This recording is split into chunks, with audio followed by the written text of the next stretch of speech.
mo wá ní ṣó ti pa Ford ló wá ṣe báyìí money what is on now your boss now we want now send gbogbo ìwé ṣẹ́rí inú resort yẹn ó ti bọ́ after bí Kenny ti bọ́ sí bí ayé òbí ó ti kọjá ó ti kan liver Kenny ní time yẹn ó wá ní okay ó wá ṣí WhatsApp ẹ̀ ó ní kí n wò ó lóun ti send message sí wọn náà ó lóun forward gbogbo message yẹn sí wọn ó dẹ̀ fi wọ̀n mi àti test gbogbo papers yẹn mo ní wọn máa sọ nǹkan kan ó ní mo á ní mo ní dẹ̀ lórí fóònù kan olóhùn ti pọ̀ lórí fóònù náà ó ló mọ̀ pé òun sick mo ní dẹ̀ wádìí ẹ̀ snap rẹ̀ ó ní bí wọ́n gba fóònù kó rí náà pé mo rí mo ní wọn dẹ̀ fẹ́ kankan wọn dẹ̀ sìn kankan mo ní torí a rí wọn nǹkan tó ń ṣe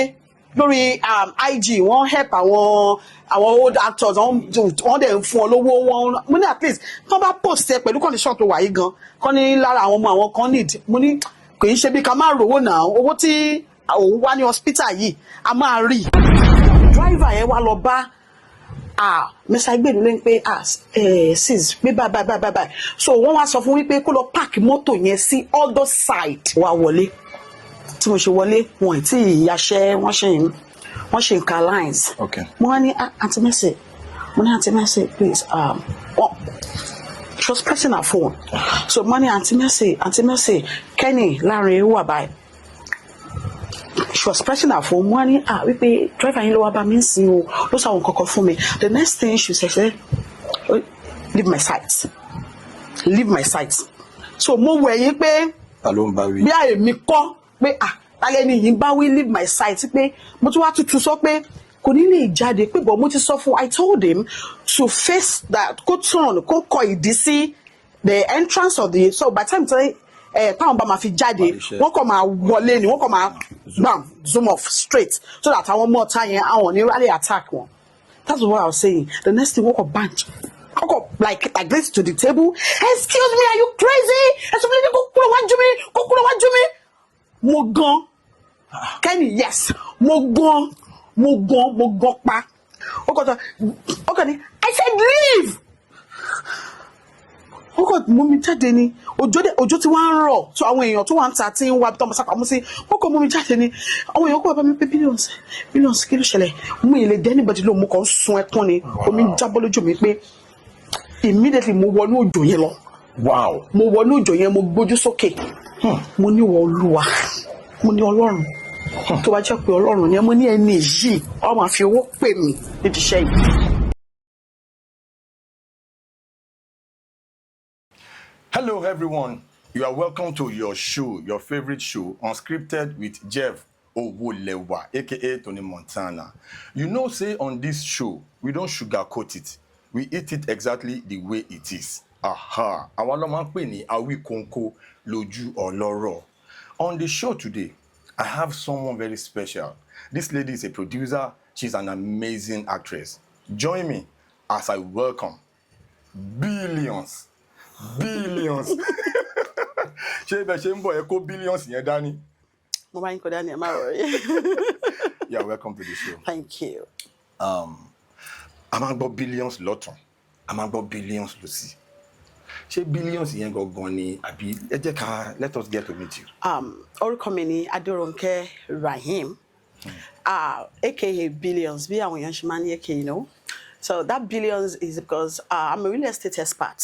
Okay. Yes, aside from acting and mo tún ní ọzọ tí mo ń ṣe, okay. So I'm a real estate expert. So real estate yẹn gangan ló fún mi ní billions. Because of my client, I have this particular client. Jẹ́ pé tọ́mà ti sọ pé okay, àwọn fẹ́ Ronke, mo fẹ́ this property. The next thing I will just tell him that okay, your budget is billions. Ọmọ ní àwọn olówó yẹn. So ẹni yẹn wá bẹ̀rẹ̀ sí ń pè mí ní billions. So èmi náà mo wá love orúkọ yẹn pé billions. Wọ́n dẹ̀ ní àpè kíní kan ní pé wọ́n dẹ̀ ní orúkọ máa ń ròyàn. So mo sì ń tag billions yẹn nìyẹn. So báwọn èèyàn ṣe bẹ̀rẹ̀ sí ń pè mí níbẹ̀. So most àwọn èèyàn gan mọ̀ mí sí Ronke. So billions. Billions yẹn ó lọ fà gan. Ẹ ti wà ní industry òtútù mẹ́ta. You have done quite a while. You have done some jobs and all of that. How long that you were in the industry? tí mo ti wà ní industry tí n bá máa kà let's say we are 17 years. Let's just say 17 years tí n bá máa kà because àmọ́ pé gbogbo ìgbà yẹn a ní àyè àti wọ ojú kámẹ́rà. A kò máa ń lọ ni we are learning. You understand? So bí tá bá lọ náà as ẹni tó ń learn bí tó bá ní oṣù sí ni then you get it. So àwọn ìrìn àjò yẹn rough gan but it's been like that. A dúpẹ́ fún Ọlọ́run bí tí Ọlọ́run bá wa gbé délé ni. Kò dẹ̀ ní takú síbẹ̀ o. Àmín. Ó ń lọ fà, ó ń lọ fà, ó ń lọ fà. Àmín Jésù. My next question is gonna go like this. Ní time kan, Gistlover post kankan. Ó post a picture trouser kan. Okay. Ó wá sọ pé talẹ́ nìyí. Okay. Ó wá dà pé ẹ̀yin wá comment sábẹ́ comment section post yẹn or something like that. Mo fẹ́ kẹ́kàn tọ̀nà sí kìíní yẹn torí àwọn kan sọ pé ọ̀rọ̀ yẹn ló fa ìjà láàrin èèyàn àti Motilọ́lá. Àti pé báwo ni relationship yín pẹ̀lú Motilọ́lá? Moti is a very nice person to me and mi mọ olóòtú àbí mi mọ bí tẹ́ ti gbọ́ gist yẹn o but for you èmi àti Moti à ní any misunderstanding kankan the only misunderstanding ta ni I think ó relate mọ́ nǹkan tó ń sọ yìí. That day mi ò comment sí under Gistlover. Wọ́n tag me like I have like 5 people tí wọ́n tag me lórí comment section yẹn bóyá wọ́n feel pé èmi àti Moti the closeness between us. I understand and people wanting tag so on what tag me so one of the tags I want to tag me and mo tag lórí ẹni yẹn pé I think I cannot even remember I think I said now I just mo ṣá sọ nǹkan kan but kì í ṣe nǹkan tí ẹ pé èèyàn fi ṣe yẹ̀yẹ́ and I think immediately bẹ́ẹ̀ ni ẹ ṣe tag me ó jẹ́ ni tèmi mọ̀ dáadáa tá a máa jọ ń sọ̀rọ̀ so I called her that why will you tag me on that post ó wá ní pé ṣebí ọ̀rẹ́ ẹ ni mo ní so mo ní mo lóun tag mi ni kí n lè wá rí pé bí mi ò sí online so immediately I called Moti friend very close friend sí Moti mo wá pé ọkùnrin ni mo wá ní pé ṣó ti rí nǹkan kan wọ́n tag òun wọ́n tag Moti pé ṣó ti rí ó dẹ̀ sọ fún mi lórí fóònù ọjọ́ yẹn pé Ronke thank you pé wípé mo ti rí pé ògo máa fi dé ni I think later ni mo rí pé mo ti ń bínú sọ fún èèyàn kan pé why tí mo ṣe jẹ́ ọ̀rẹ́ òun èmi ẹni tí mo close mọ́ òun but misunderstanding ni to be sincere so I think misunderstanding yẹn àti reach it then settle it àti settle nǹkan tó wà láàrin wa so we are cool. Okay now nínú industry a mọ̀ pé gbogbo wa la mọ̀ pé actors a máa ń face oríṣiríṣi challenges. Bẹ́ẹ̀ni. Bóyá látọ̀dọ̀ colleague bóyá senior colleague tàbí producer tàbí PM. Yes, sir. What is that most challenging experience pẹ̀lú bóyá talk kan bóyá stress kan that you can never forget no matter what? Tó yẹ pé ẹni yẹn ṣe kí ni ẹ wá padà dùn yín gan tó pé anytime tẹ bá rántí báyìí ó máa ń jẹ́ nǹkan tó máa ń bà yín nínú jẹ́. What is that challenging thing? This question ó hit me gan because kò sígbà tí n bá rántí nǹkan tó ṣe nǹkan tí mo ní yẹn mo máa ń ké ó máa ń yọ mi lójú mi gan. Kí ló fà? Ni wípé a lot of challenges ni mo ti pass through nínú iṣẹ́ yìí but èyí tí ẹ pé mo ní méjì kan tó yẹ pé kò sọjọ́ tí mo bá rántí ẹ̀ in fact ìkan jẹ́ prayer point fún mi tí mo máa fi rán Ọlọ́run létí then ìkejì jẹ́ ohun tí ẹ pé tí bá rántí mi ò lè gbàgbé láéláé méjì ni ẹ jẹ́ kí n sọ àkọ́kọ́ fún yín àkọ́kọ́ ni kí Ọlọ́run bá mi fi ọ̀run kẹ́ ọ̀rẹ́ mi Kenny Lanre. Kenny Lanre ni ó ní iṣẹ́ yẹn lọ́dún yẹn. Kenny Lanre director. Yes so ó ní kí n wá ṣe coordinator fún iṣẹ́ yẹn so I invite Mercy Aigbe. So àti Saheed Balogun àwọn actors wà ńbẹ̀ I think ọjọ́ yẹn a lọ shoot lọ́nà Ìdìmú so a lọ hospital kan so bí ẹ mọ̀ bá ṣe débẹ̀ ìta ni títì ni so àwọn ọmọ ọ̀tá ti rí mọ́tò Mercy wọ́n kàn ní Mercy Aigbe lélẹ̀ iṣẹ́ nìkan kí bọ́yé wọn ṣàfẹ́ ká yàṣẹ́ yẹn lọ́jọ́ yẹn meanwhile Mercy Aigbe àti àwọn kan àti Kenny àti everybody àwọn crew wọ́n ti wọnú hotel wọ́n ti wọnú hospital yẹn wọ́n fẹ́ lọ máa yàṣẹ́ so driver yẹn ló wá ń disturb mo ní láti bọ́ síta wá bá wọn thugs yẹn pé ẹ káì náà wọ́n á ṣiṣẹ́ okay what do you want wọ́n ṣà ní mama kíní kan mo wá fún wọn ní 3,000 pé kàn jọ wọ́n dẹ̀ gbà wọ́n ṣì wá ń disturb so bó ṣe wá ń disturb ó dàbí driver yẹn wá lọ bá mẹ́sà ìgbèlú lẹ́yìn pé sis pé bye so wọ́n wá sọ fún wípé kó lọ park mọ́tò yẹn sí other side ibi ìdímù yẹn other side hospital tàti ń ṣiṣẹ́ yẹn pé táwọn bá ṣiṣẹ́ tán àwọn ọmọ wa bá ń bẹ̀ mi mọ anything so driver ló wá bá mi pé coordinator aunty said I should go and park over there and by the time she will come out these thugs will attack her so that but she's not ready to listen to me mo wá ní wait let me go and explain to her inside mo wá wọlé tí mo ṣe wọlé wọn tí ìyàṣẹ wọ́n ṣe nǹkan lines mo wá ní aunty Mercy mo ní aunty Mercy please she was pressing her phone so money aunty Mercy Kenny Lanre wà báyìí she was pressing her phone mo ní wípé driver yín ló wá bá mi ń sin o ló sọ àwọn kankan fún mi the next thing she said leave my sight so mo wẹ̀ yín pé bí àyèmí kọ́ pé lálẹ́ ni yìí ń bá wí leave my sight pé mo tún wá tutù sọ pé kò ní lè jáde pé bọ̀ mo ti sọ fún I told him to face that kó turn kó kọ ìdí sí the entrance of the so by the time táwọn bá máa fi jáde wọ́n kàn máa wọlé ni wọ́n kàn máa bam zoom off straight so that àwọn ọmọ ọ̀tá yẹn àwọn ní rally attack wọn that's what I was saying the next thing wọ́n kàn bunch wọ́n kàn like this to the table excuse me are you crazy ẹ̀sùn fúnlẹ̀ kó kúrò wájú mi mo gan Kenny yes mo gan pa and the kind of person tẹ́mi jẹ́ mi ní sùúrù ṣẹ́rí nǹkan tó ṣẹlẹ̀ lọ́jọ́ yẹn to God who made me I do not understand but mo wá gan tí mo lè ṣe gan yẹn Kenny wá dì mí mú lọ́wọ́ pé Billions go outside mi lè go outside because àwọn èèyàn wà ń bẹ̀ ó kàn ní I said leave ó kàn mú mi jáde ni òjò tí wọ́n ń rọ̀ so àwọn èèyàn tó wà ń ta tí ń wá bí tọ́mọ sápamọ́ sí wọ́n kò mú mi jáde ni àwọn èèyàn kò wá bá mi pé Billions kí ló ṣẹlẹ̀ mú ilé dé anybody ló mú kàn ń sun ẹkún ni omi ń jábọ́ lójú mi pé immediately mo wọnú òjò yẹn lọ mo wọnú òjò yẹn mo gbójú sókè mo ní ìwọ Olúwa mo ní Ọlọ́run tó bá jẹ́ pé Ọlọ́run ni mo ní ẹni yìí ó máa fi owó pè mí nídìí iṣẹ́ yìí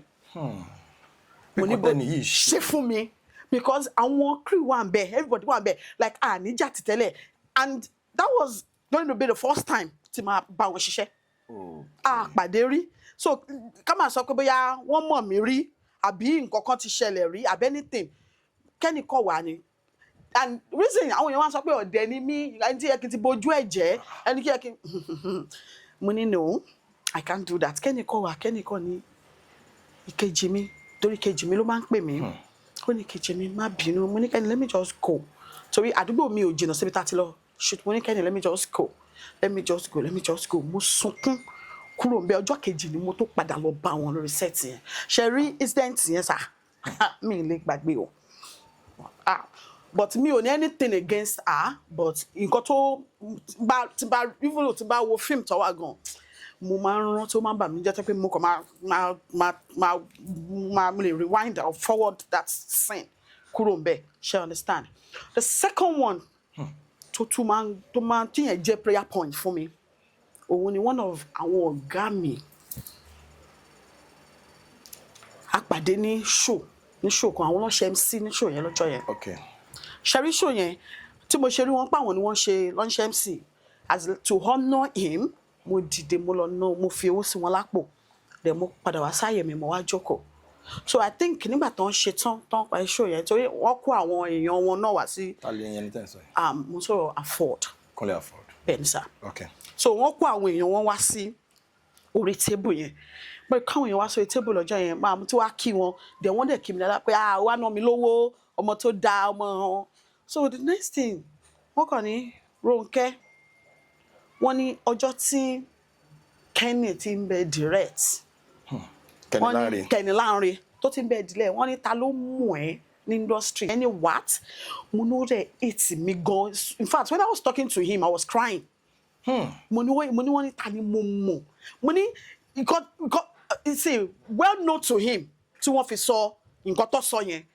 ṣe understand but to me ó ìtè mi pé ọ̀gá wa ni then ẹni tí mo sọ tó direct iṣẹ́ mi yìí under wọn ló gbà kọjá èmi fi pé ó yẹ kó jẹ́ ìwúrí fún wọn pé yes pé ẹni yìí ló máa ń direct iṣẹ́ mi anytime tí bá máa ṣe ẹni tí mo yàn láàyò tí mo choose as my director ṣe I understand so fún wọn láti wá sọ statement yẹn náà prayer point ló jẹ́ fún mi anytime tí bá ń gbàdúrà. That brings me to my next question because according to nǹkan tá a mọ̀ ní industry a mọ̀ wípé o kì í ṣe odù ní ẹ fún ẹ̀gbọ́n Kúnlé Afọ́d bẹ́ẹ̀ni sir o kì í ṣàìmọ̀ fún lóko wọn bẹ́ẹ̀ni sir like ẹ ti jọ wà for a long time yeah then ó dà pé you are a friend to his wife sort of like ẹ ti mọ́ra ti pẹ́. yeah he's not friend but I'm mọ́ra. ẹ mọ́ra bẹ́ẹ̀ni. now kí ni relationship tó wà láàrin because ọ̀rọ̀ tí ẹ sọ́nsìn this particular experience ẹ sọ́nsìn ó ń relate mọ́ next question mi mo ṣe ń béèrè pé kí ni relationship tó wà láàrin yín like ẹ̀yin àti Kúnlé Afọ́d pẹ̀lú. ọ̀gá mi ni wọn. okay. yes àwọn ni wọ́n jẹ́ first person tó máa jẹ́ kí through wọn ni mo fi wọ industry. through Kúnlé Afọ́d. bẹ́ẹ̀ ni mo lè má ṣe freedom wọn ṣe freedom fún mi. okay. I understand but ọ̀dọ̀ wọn ni mo gbà kọjá. tí mo fi wá okay o tí mo fi wá tún lọ tẹ̀síwájú lọ́dọ̀ ẹlò. ilé táwọn parents mi ń gbé ibẹ̀ náà wọ́n gbalé sí àwa ń gbé lókè àwọn gba yàrá room and parlour sísàlẹ̀ so ibẹ̀ ni mo ti mọ most of them like Àfíìsọwọ́ Túndé Dixon Elémùrè gbogbo wọn báyẹn wọ́n jọ wà papọ̀ ńgbà yẹn ni wọ́n jọ wà so time yẹn ni mo ti láti school ni mo ti fẹ́ràn láti máa ṣeré acting job láti school ni mo ti like it gan I have passion for it kì í pé mo like it I have passion for it so àtìgbà mi wá sọ fún Popsi pé dáàdì mi dẹ̀ like kìíní yìí wọ́n níyà pé nǹkan táwọn máa ń ṣe ń kékeré nìyẹn àwọn dáàdì mi gbà yẹn wọ́n máa ń ṣe eré ẹ̀mọ̀ àkọlùmọ́lá sí schools láti lọ máa ṣeré tàgé fún wọn wọ́n ní sọ̀rọ̀ tó bá ń wù ẹ́ ilé ló ba inú ẹ̀jẹ̀ ló wà so mo wá ní ọ̀dọ̀ Bradford mo ti fẹ́ bẹ̀rẹ̀ and wọ́n dẹ̀ fọwọ́ sí gbà yẹn so time yẹn bá ń bọ̀ láti school ọmọ wa bá mi àfẹ́tí wa ní Ronke wá bá wa ní ìgbà yẹn fún mi lọ́mọ mi sí kì í ṣe Ronke wọ́n ní fún mi tó bá ti close in school wá bá wa ní Ègbè Bridge Hotel wọ́n ní kaṣọ dání so tí bá ti lọ báyẹn màá ti kaṣọ sínú school bag mi so èmi àti ìgbà yẹn ní guy Ọwọ́là tó máa ṣe comedy ọ̀rẹ́ mi pàtàkì ni so time yẹn lèmi àti ẹjọ́ wà pẹ̀lú wọn. ọ̀rọ̀ tó ń sọ yìí yíyẹ̀ wo ni ó ti pẹ́ o. ó ti pẹ́ let me say bí a 2000 or 2000 ó ti pẹ́. ẹ ti mọ́ra ti pẹ́. àti mọ́ra ti pẹ́ so gbogbo time yẹn first wife wọn sister Queen tó wà lẹ́yìn Americans tó bí first daughter wọn fún wọn yẹn so time yẹn ni wọ́n lóyún ọmọ yẹn gbà yẹn so máa ń wà pẹ̀lú àǹtí yẹn bá wọn dáná so a close gan so tó bá ń lọ sí location tó jìnnà tí mi lè tẹ̀lé wọn lọ wọ́n máa ń fún mi ní key inú yàrá wọn yes èmi máa ń di key mu èmi máa ń di key wọn mú so once they wọ́n wá ń pẹ́ so mo kàn lè lọ inú ilé yẹn kí n clean up inú ilé kó máa bá wọn clean up bá wọn gbọn gbogbo cupboards and all that so anybody bá ń bọ̀ tó bá ń bọ̀ nígbà yẹn wọ́n máa pe mọ́ sí mi pé somebody is coming ká fún ẹnìyẹn ní key so ibi tí relationship yẹn ti bẹ̀rẹ̀ nìyẹn. ọ̀rọ̀ yẹn ó lọ fà gan torí ojú tó bá ti mọ ni kò lè sọ pé òun mọ ni mọ́ bẹ́ẹ̀ni sà ó túmọ̀ sí pé ti mọ́ra tipẹ́tipẹ́ then I tún understand pé ó dà pé ẹ̀yin àti Tom Dollar tàbí ìyàwó Tom Dollar ó dà pé ẹ ní relationship. èmi àti ìyàwó Tom Dollar a very good friend of mine. Very sweet girl. My next question is going to go like this. Lórí ọ̀rọ̀ Kenny Lanre, in the industry, Kenny Lanre was one of our very good directors in the industry. Ó dẹ̀ ṣaláìsí láìpẹ́. Àwọn kan wá sọ oríṣiríṣi nǹkan, ó ní hepatitis B, kò ní hepatitis B, ó ṣe kinní kan. Àwọn nǹkan wo ló surround ikú Kenny Lanre kí Ọlọ́run bá wa fọ̀run kẹ̀kọ́ náà bá wa foríjì iwájú tó dojúkọ Ọlọ́run má jẹ́ kó bàjẹ́. Ìyàwó lẹ́yìn àti Kenny Lanre kọ síra yín nígbà tó wà láyé àti pé àwọn situations wo story wo ló surround ikú Kenny Lanre àti pé lẹ́yìn ìgbà ikú Kenny Lanre 3 questions ni. Yes sir. nígbà tí Kenny Lanre wà láyé kí ni relationship ni. Okay. Number 2, àwọn stories wo ló surround ikú Kenny Lanre. Okay. Then number 3, but how much lẹ ṣe ń miss Kenny Lanre lẹ́yìn ìgbà tó kú sí. Your first question. Yeah. Ọ̀rẹ́ mi ni Kenny Lanre. Mo máa ń pè ní ẹni kejì mi because èèyàn ló introduce mi sí Kenny ìgbà tí wọ́n kọ́ fẹ́ ṣe first movie mi pé òun dẹ̀ ní director kan o ó dẹ̀ introduce Kenny sí mi ìgbà yẹn ló ń gbé lóṣòdì àdẹ̀jọ́ mọ́ra so ó dẹ̀ bá mi plan production yẹn so ìgbà tí mo ti máa ń sọ pé tí n bá máa ṣiṣẹ́ láyé mi ẹni tí ó really fi ọ̀nà ṣẹ́ yìí ràn mí ni máa lò as lead actor afford dẹ̀ ni mo pè. Kúlẹ̀ afford náà lẹ. Bẹ́ẹ̀ ni àwọn ni mo lò fún lead actor lọ́dún yẹn so bí mi àti Kenny ṣe mọ́ra nìyẹn so Kenny they were very ẹni tó bá mú Kenny dáadáa mọ̀ pé Kenny were very very friendly kò sí ni tó bá meet Kenny lẹ́ni you love him ó jẹ́ ni tó máa ń rẹ́yìn kò ń bínú kò ń ṣe but ìgbà tó yá ó kúrò lóṣòdì ó lọ gbalé sí Ìkòròdú tó fi wà ní Ìkòròdú fún ọdún kan ṣe mọ̀ pé Ìkọ̀tún lèmi ń gbé mi ò lọ síbẹ̀ a kò máa ń sọ lórí fóònù but most àwọn producer Ìkọ̀tún ó máa ń sábà wá ṣiṣẹ́ ní Ìkọ̀tún kò dẹ̀ síṣẹ́ tó bá wà ó máa pè mí sí so nígbà tó move lọ sí Ìkòròdú yẹn after 1 year mo wá ní iṣẹ́ mo máa ń lọ Ìkòròdú so ọjọ́ yẹn mo níṣẹ́ kan ní Ìkòròdú mo lọ ṣiṣẹ́ mo wá ní kì í má ṣe bẹ́ẹ̀ ìpele tí mo wá sí Ìkòròdú yìí kí n fi opportunity yẹn mọ ọ̀dọ̀ ẹ̀ so after my work mo pè mo dẹ̀ lọ sílé ẹ̀ so mo mọ ilé ẹ̀ in fact mo sùn mọ́júmọ́ èmi nìkan kan èmi àti girlfriend mi kan la jọ lọ sí orí iṣẹ́ yẹn so a jọ lọ síbẹ̀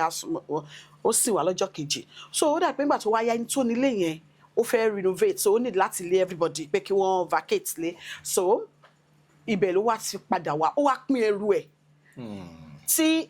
Gbòlà Aláàjì Gbòlà tó wà ní Ìkòròdú tó bá ń wo kíní tó bá ń wo program yìí ó máa jẹ́rìí sí ibẹ̀ ni Kenny kó gbogbo ẹrù lé ẹ̀ sí torí ẹni yẹn ò really fún wọn ní time so kálukú kan rush kò dẹ̀ tí ì rí lé so ibẹ̀ ni ó hàn gbogbo àwọn ẹrù ẹ̀ sí ó wá sí Ìkọ̀tún so bó ṣe wá sí Ìkọ̀tún ó máa ń níṣẹ́ so tó bá ti níṣẹ́ ó lè jẹ́ kó tó níṣẹ́ yẹn tó wá pé ọmọ àbẹ̀rẹ̀ iṣẹ́ yẹn lọ́túnla ó máa dúró sọ́dọ̀ mi bọ́jọ́ tó máa kọ́ bẹ̀rẹ̀ ó pè mí so èmi náà wọ́n wá wò pé èmi ní kọ́kọ́ dá ni mo dá ń gbélé let me talk to my man mo dẹ̀ bọ́ kọ́ mi sọ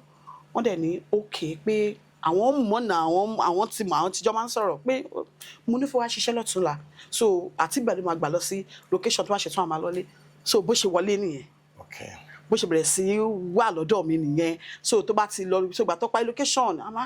òun lọ Ìkòròdú pé ọ̀dọ̀ Gbòlà ló máa lọ dúró sí no you can stay náà ó ní òun dẹ̀ ti níṣẹ́ ní Ìyànà Pàjá come on you can stay torí ilé tèmi gbé 3 bedroom flat ni so mo ní láti fi yàrá kan lẹ̀ fún pé put your ẹrù ẹ síbẹ̀ so you can stay wá dẹ̀ ti ń lọ òkúkú jẹ́ mi ibi tí relationship wa ti close nìyẹn tàti wá close tó ti wá di ẹni tí jẹ́ pé ó ń gbé lọ́dọ̀ mi in fact èèyàn tó bá mo sì ní location gan àwọn èèyàn máa ń pè pé òun ni Kenny èmi ni Táyé àwọn èèyàn mọ̀ pé mi kì í ṣe Táyé pé ẹ̀ tí ẹ̀ tán pé àtàn ọmọ in fact àwọn kan ti sọ pé ṣe là ń fẹ́ ra ní iwájú Ọlọ́run àti ènìyàn ìgbà tí mo mọ̀ gan ta ẹ̀ṣẹ̀ mọ́ra ẹ mọ̀ pé tí èèyàn máa kọ́ mọ́yàn pé bí ọmọ yìí wù mí ó toast mi kò ṣẹlẹ̀ rí kò sí nǹkan tó jọ bẹ́ẹ̀ kò sí nǹkan kan tó jọ bẹ́ẹ̀ so closeness yẹn wá mọ̀ ń gbélé mi ó wá pọ̀ wọn so ọkọ mi love ẹ gan àwọn ọmọ mi ti like ẹ jù so ó máa lọ location tó bá lọ ó lè lọ 2 months ó máa padà ó lè lọ Ìbàdàn tó bá lọ bó ṣe bẹ̀rẹ̀ sí gbé ní ọ̀dọ̀ mi nìyẹn so lè mọ̀ and tó dẹ̀ fi gbé ọ̀dọ̀ mi ọdún 4 ló lò lọ́dọ̀ mi. ọdún 4. 4 years ni Kenny lò ní ọ̀dọ̀ mi tó gbé ní ọ̀dọ̀ mi ẹ mọ̀ ìgbà tó yá gan àwọn kan ní pé ẹ̀pù tí mò ń ṣe fún ni wípé ẹ̀pù tóun náà ń ṣe fún mi pé bí a torí tó wá ti ń ṣe fíìmù ó máa ń lò mí sí fíìmù ẹ̀ òun ni mi ìṣe lè lé òun ni ẹ̀pù ohun tí mi ìṣe lè lé ó pọ̀ torí ọmọkùnrin yẹn ni mo lè sọ pé òun ni breadwinner ilé wọn so responsibility pọ̀ gan lọ́rùn ẹ̀ àwọn èèyàn mọ̀ ṣé rí ìgbà mi a máa ti dá owó lé báyìí àtúyọ̀ lè ní ẹ̀gbọ́n mi tó wà lọ́sọ̀dì nílò kí wọ́n máa bínú sí pé no na owó bá tọ́ fún wọn pé ò ní inú ẹ̀ àti owó ilé ètò ní complete ẹ mọ̀ òun náà wá relax pé ṣe bó òun kúkú níbi tí òun gbé so bí mi ò délé mi ní lára àjọ lọ toilet kan náà àjọ lọ restroom kan náà so ìyàrá tó níyẹn ó ní toilet ó ní yes so kì í ṣe pé ó máa lọ gan gbà mí ní rí yàrá máa wà ní yàrá mi mo lè má rí Kenny fún 4 days o máa tó bá ti jí ó lọ àní rí orí fóònù àfà babe màmí gbà mí fà màmí ló máa ń pè mí torí ibi tí closeness yẹn tó pọ̀ dé ṣé wá rí pé ti question kejì tẹ́ ní appetite B bẹ́ẹ̀ ni Kenny ní appetite B. Àwọn kan wo ló ṣẹlẹ̀ pẹ̀lú àìsàn yẹn tó fi di pé. ṣé bí gbà tí àìsàn yẹn kọ́kọ́ bẹ̀rẹ̀ àpẹẹrẹ wọ́n check ó ní doctor ẹ wo ẹni tẹ́ ń treat yìí á lọ mọtí ẹni tí èèyàn bá dẹ̀ ń take medications kò need láti máa mu ọtí mo ní sọ ẹ tètè wọ́n lójú ẹ̀ ni mo ṣe ń sọ fún yín pẹ̀lú drip tẹ́ ń fún yà á fi rẹ́rìn ẹ̀hún ní mọtí màámi torí ọtí yẹn àjọ máa ń jà ìjà gidi gan Rotimi Salami tó bá rí program yìí ó máa testify pé ọjọ́ kan ó wá bá wa ṣiṣẹ́ èmi àti Kenny jà Rotimi kan Billions is okay àjà ìjà gidi jẹ́ pé mo fẹ́ kó lórí sẹ́ẹ̀tẹ̀ lọ́jọ́ yẹn lórí ọ̀rọ̀ pé ọtí yìí ṣe understand ó tiẹ̀ pọ̀ kind of so mo ní àwọn èèyàn máa fi pé mi kí n bẹ̀ sọ̀rọ̀ ni so kíní yẹn la máa ń jalè in fact kó tó di pé appetite B yìí dé gan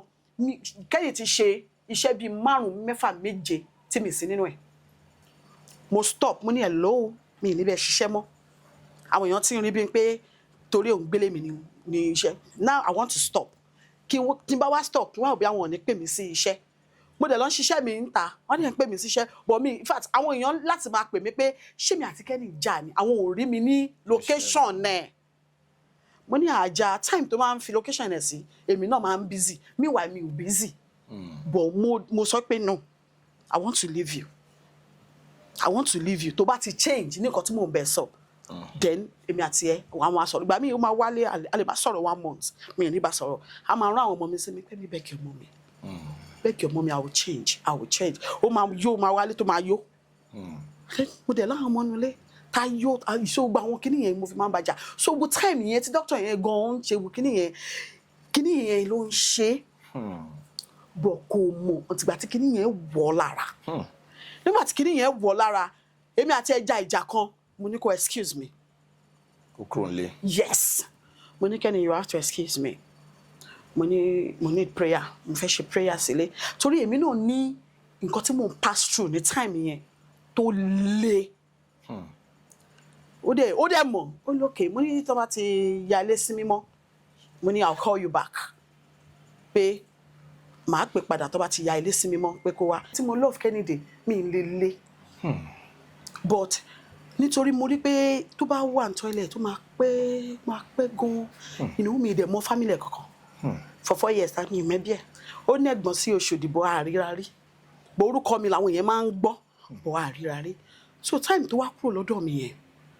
bó ṣe kúrò lọ́dọ̀ mi àwọn èèyàn máa ń pè mí pé Billions kí ló ṣe Kenny mo ní kí ló ṣe nǹkan kan ṣe àwọn oníkun ẹ̀ wú pé ẹni ọjọ́ tó ń rí kun ewu ẹsẹ̀ ewu pé in fact òun lè má dààmú mo ní ikùn ewu ẹsẹ̀ ewu kẹ̀ láíláí mo wá message ẹ̀ mo ní hello what's up are you fine ó ní mami I'm fine mo ní okay mo ní okay mo ní ṣoṣọ mo ní ṣé wàá wá shop ó ní okay I will come kò wá sí shop nígbà tó wáyà àwọn èèyàn call ẹ̀ ó bẹ̀rẹ̀ sí ń kọ́ mi kí ló mo wá pé mo níṣẹ́ fún ó wá bó ṣe wá mo wá rí mo wá káwọ́ sórí mo ní Kenny kí ló ṣe é mo ní kúrò lọ́dọ̀ mi báyìí mo wá rí tẹ̀sẹ̀ wí mo wá káwọ́ sórí mo ní Kenny ó ní màá wà okay bóyá màá wà okay mo ní you are not okay mo ní what is this ó yẹ ṣe wá sọ̀rọ̀ fún mi meanwhile kí n tó pé yẹn mo ṣiṣẹ́ kan mo wà lótẹ̀ mo wá rí làlá yẹn ọ̀rẹ́ náà ni true Kenny ni mo fi mọ làlá wa ní Billions póun ti ń wá mi mo ní wá mi èmi mo kàn fi ṣe ó ní mo ti ń wá ọ̀rọ̀ wà kíní kan mo ní kí ló ṣẹlẹ̀ bọ̀bọ́ yẹn ló wọ́kọ́ sọ fún mi pé ṣé mo pé Kenny ní hepatitis B mo ní kí ló ń jẹ́ bẹ́ẹ̀ nǹkan tí mo ní èmi mọ̀ nǹkan tó ń jẹ́ bẹ́ẹ̀ mo ní kí ló ń jẹ́ hepatitis B kí ló ń jẹ́ bẹ́ẹ̀ mo ní ẹni tó ní typhoid ní tó ti treat lọ́dọ̀ mi ìyẹn ní in fact pé so ibi tí làlá bá wà làlá ó jẹ́ ọ̀rẹ́ indeed in need and indeed torí ọ̀rẹ́ tó bá dúró tìyàn nígbà ìṣòro ọ̀rẹ́ ni wọ́n òun ló kó owó tí Kenny fi lọ ṣe test ó ní Kenny ó yá lọ ṣe test yeah I think intensive test or so long pé I'm sorry if I don't say it very well pé lọ ṣe test ó dẹ̀ mú lọ síbi tó ti máa lọ ṣe test yẹn I think bọ̀bọ̀ yẹn kó 100k fún wow ó dẹ̀ tún júwe ibẹ̀ fún wí jẹ́ pé Kenny fúnra rẹ̀ náà tún padà sọ fún mi pé làálà ọjọ́ inú mi dùn mo dúpẹ́ lọ làálà mo ní God bless you ó ní nínú Ronke àánú àgbọ̀dọ̀ máa wo Kenny báyẹn kìnìkan so after tó wá ni mo fi wá pè é mo fẹ́ confam lẹ́nu ẹ̀ nígbà tó dé ó wá sọ fún mi ó wá kó gbogbo pépà jáde bí kó gbogbo pépà jáde báyìí mo ní orí mi ìyá mi o ó dà pé kí n sọ pé ṣáà máa bọ̀ nílé so that ká tọ́jú ẹ̀ bọ́ mi ò lè sọ mo níbo ló wà ó sọ̀rọ̀ ẹni tó ń gbé fún mi mo ní okay good mo ní are you okay there ó ní ànànà kí n má wọrí òun wà okay mo níbo yà náà okay á ní ọ̀rọ̀ okay billions mà tí wà okay ẹsẹ̀ yẹn má wù jù báyìí lọ ikùn yẹn má wù jù báyìí lọ mo ní ó dẹ̀ ní òun tí ń lóògùn so ọjọ́ yẹn kò lè jẹun lọ́dọ̀ mi ní ṣọ́ọ̀bù mi ó bá lọ bó ṣe lọ mo wá lọ sórí Google mo wá lọ ń check hepatitis B mo lọ ń check ẹ̀ kí ni solution to it mo ṣáà ń check mo ṣáà ń rí oríṣiríṣi so mi wà comfortable pé ìdọ́jọ́ kẹta sísítà mi kọ́kọ́ pè mí ni ìyá ṣeun wọ́n ní àwọn rí Kenny wọ́n ní báwo lè rí báyẹn mo náà tẹ́ mi bá ṣe rí nìyẹn wọ́n ní wípé ká tètè wá solution sí pé hepatitis B ò máa dà kí ni kan pé ìwọ gan lọ ṣe test àtọmọ ẹ mo ní lọ ṣe test àtọmọ mi báwo kí lẹ̀ ń sọ yìí mo náà cover pé ẹ má worry kò sí ọkọ kò sí anything I'm fine pé ó ti kú lọ́dọ̀ tèmi ó ti ṣe díẹ̀ náà pé so I'm fine nǹkan tí mo rí mo nìyẹn nígbà tó tóbi 3 months so a máa jọ ń sọ lórí WhatsApp ìgbà tó tóbi abi is not up to 3 months 3 weeks ó wá pè mí ó lóun fẹ́ wá sọ́dọ̀ mi wá sọ́dọ̀ mi gbàtẹ́ tó máa dọ́dọ̀ mi ikùn yẹn ti lọlẹ̀ ẹsẹ̀ yẹn ti lọlẹ̀ tí mo yẹ rí báyìí mo ní oh thank God mo ní you are okay I'm fine mo wá pè jókòó mo ní má bínú mo fẹ́ sọ nǹkan fún ẹ mo ní Rita tó jẹ́ ìyàwó Tom Dollar mo ló pè mí ní last week tí Rita bá wo program yẹn mo ló pè mí ní last week ó sọ pé òun rí ẹ wípé kíníkan pé ṣé kí òun sọ fún àwọn ọ̀rẹ́ àwọn Tom Dollar àti àwọn ọ̀rẹ́ Tom Dollar I think Samsonite àwọn tọ́jọ́ máa ń wà tó jẹ́ ọ̀rẹ́ sí Kenny náà wípé ṣé kí wọ́n ṣí WhatsApp group fún kán lè dáwó fún mo ní mo wá sọ mo sọ fún ọmọ yẹn wípé màá get back sí pé bọ̀ mi ti get back sí pé thank God that you are here ṣé kó rí bẹ́ẹ̀ wọ́n á sọ fún pé mo ní but mo sọ fún Rita gbà tí Rita pè mí pé kó ṣe fún ẹ pé kó pè wọ́n kó ṣe fún ẹ pé mo feel pé wọ́n á ti pè ẹ́ wọ́n á ti fún ẹ ní owó ó wá ní àwọn olófóun lówó rí anybody ṣí WhatsApp group fóun mo ní irọ́ mo ní òkè stay mo dé wá pé Rita lójú Kenny mo gbé sí speaker mo ní babe hello babe mo ní ọ̀rọ̀ tó pè mí sí last week about Kenny kíníkan ó ní yes now wọ́n ti dáwó fún un mo ní are you sure Kenny dẹ̀ wọ́n wájú mi Kenny wá ṣe báyìí ó wá ní mú fóun wá mo wá fóun ó ní hello mama ìyàwó Tom ó ní nǹkan tẹ́ ń sọ yìí wọn kò sí anybody tó dáwó fún mi o ọmọ ẹ wá ní really ó ní èmi ṣáà ni mò ń bá yín sọ̀rọ̀ yìí kò sí anybody tó dáwó fún mi pé wọn dáwó fún òun gbọ́ for the very first time ni o àwa court ó wá ní ṣé mo mọ̀ ẹ́ pé àwọn kan ti ń sọ fún bí àwọn dáwó fún òun kíníkan pé wọn ò dáwó fún òun ọjọ́ yẹn ló wá sọ fún mi àwọn tó fún lówó ní industry. àwọn wo. mo fẹ́ fi program yẹn appreciate àwọn people yẹn. Okay. àti Ronke Odúsànyà. God bless you ma. Yeah. Mo lè má tí ì rí yín mo ti sọ pé ọjọ́ kan tí n bá pàdé yín location mo fẹ́ kí yín pẹ́ ṣe. Mimiano. Jaiye Kuti. Bọ́sẹ̀ Ṣebọlẹ̀ tán wà ní tọ́tọ́. Ebosele sorry tí mi ò pé dáadáa tí wọ́n jáde fún tí wọ́n fún lówó ó fi chat àti alert ó fi ràn mí lórí fóònù ẹ̀ ó láwọn tó fóònù lówó lélẹ̀ mo wá ní mo ní God bless them mo wá ní ṣó ti pa Ford ó wá ṣe báyìí mo ní what is on na your boss now pé wọ́n now send gbogbo ìwé ṣe rí inú resort yẹn ó ti bọ́ apátá bí Kenny ti bọ́ síbi ayé òbí ó ti kọjá ó ti kan liver Kenny ní time yẹn ó wá ní okay ó wá ṣí WhatsApp ẹ̀ ó ní kí n wò ó lóun ti send message sí wọn náà ó lóun forward gbogbo message yẹn sí wọn ó dẹ̀ fi hàn mí àti test gbogbo papers yẹn mo ní wọn máa sọ nǹkan kan ó ní mo á ní mo ní dẹ̀ lórí fóònù kan ó lóun ti pọ̀ lórí fóònù náà ó lọ́ mọ̀ pé òun sick mo ní dẹ̀ wà á dẹ̀ snap ara ẹ̀ ó ní bí náà gba fóònù kó rí náà pé mo ní mo ní wọn dẹ̀ fún yẹn kankan wọn dẹ̀ sìn kankan mo ní torí a rí wọn nǹkan tó ń ṣe lórí IG wọ́n help àwọn old actors wọ́n dẹ̀ ń fún ọ lówó wọn mo ní at least tán bá post ẹ pẹ̀lú condition tó wà yìí gan kán ní lára àwọn ọmọ àwọn kan need mo ní kò í ṣe bí ká máa rówó náà owó tí òun wá ní hospital yìí a máa rí mo bá ní kí la máa wá ṣe ń sìn mo ní ṣé kémi dá WhatsApp sílẹ̀ mo náwọn tí mo lè kó sí Kenny láì kó máa pariwo ẹ̀ ó ní no Billions don't do that pé kán máa dáwó fóun nǹkan náà mo ní rárá mo ní pé àfọ́dùfẹ́ afẹ́ dáwó nìyẹn yàtọ̀ náà pé òun máa rí owó jáde ńbẹ̀ mo ní mo bá lókè kí la máa ṣe ń sìn ibẹ̀ láti wá bẹ̀rẹ̀ ìwọ̀nba tí mo ní lọ́jọ́ yẹn mo drop ẹ̀ mo ní yá let's start from here ìgbà wo ló tún ó fi so ó máa ń fún mi ní update like I'm going to the hospital this date so mo máa ń pè ó yá ṣó ti jí ṣó ti lọ hospital mo yẹn máa ń tẹ̀lé nìyẹn but nígbà tó lọ tán mo wá jókòó mo ní okay let me do something mo wá pe àǹtí mi kan mo ní àǹtí mi ẹ jọ̀ọ́ ẹ bá mi ṣe nǹkan kan mo ní tí n bá ṣe kò ní da mo ní ẹ bá mi lọ sórí DM afford mo ní ẹ sọ wípé ẹ rí kan ni mo ní ṣèbẹ mọ Kenny náà iná rẹ pè mí níjọ́ òun mẹ́ẹ̀ wọ́n ní òkè wọ́n ní àmúlé ẹ̀ṣẹ̀ kúrò ṣọ́ọ̀bù mi condition náà ò dáa mo wá explain wọ́n wá ní òkè right away káwọn lọ ṣe wọ́n ṣe lọ sórí DM afford nìyẹn wọ́n bá kọ́ ìgbà tọ́kọ́ tó wọ́n screenshot o prove wa o wọ́n screenshot wọ́n send ẹ̀ sí mi wọ́n bá kọ́ pé good afternoon sir I'm one of your fans wípé I went to check one of my friend ní General Hospital so I saw one of your boy Kenny Lanre wípé sir please ẹ ràn lọ́wọ́ help him ẹ má jẹ́ kó kú tán bí àǹtí yẹn ṣe kọ́ nìyẹn ẹ má jẹ́ kó kú tán kẹ tó máa sọ RIP wípé condition táwọn rí kò dá àwọn dẹ̀ rí pé ọmọ ẹni yìí ọmọ ṣẹ́ ẹni yìí ni wípé kán jọ afọ́dúkọ̀ sọ it is swear God will heal him. Like after gbogbo long episode tí àǹtí yẹn kọ nǹkan tó sọ ẹni yẹn dẹ̀ screenshot wọ́n dẹ̀ send mi pé kí n wo nǹkan tí àwọn ti sọ àwọn ti ṣe nǹkan tí mo ní káwọn ṣe pé kí n wo nǹkan tí afọ́dúkọ̀ wọ́n bá send ẹ̀ sí mi mo wò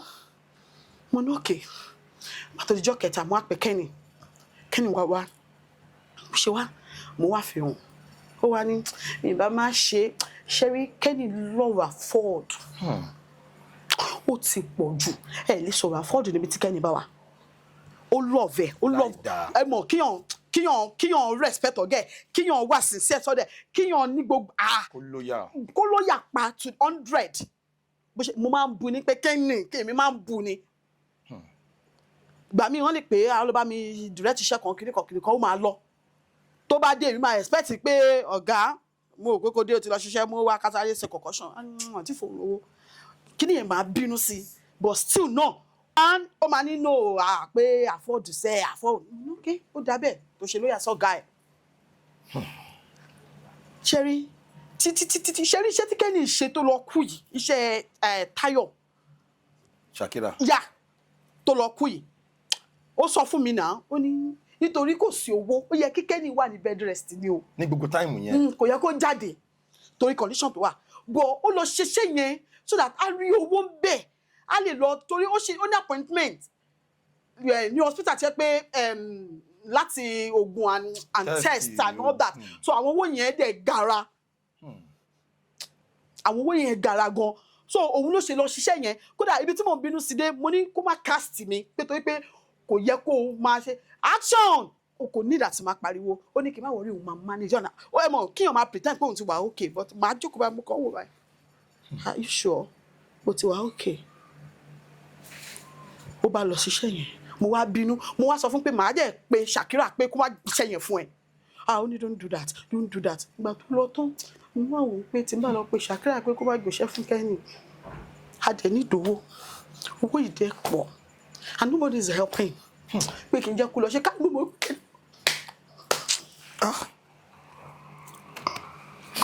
tó bá sọ fún mi wípé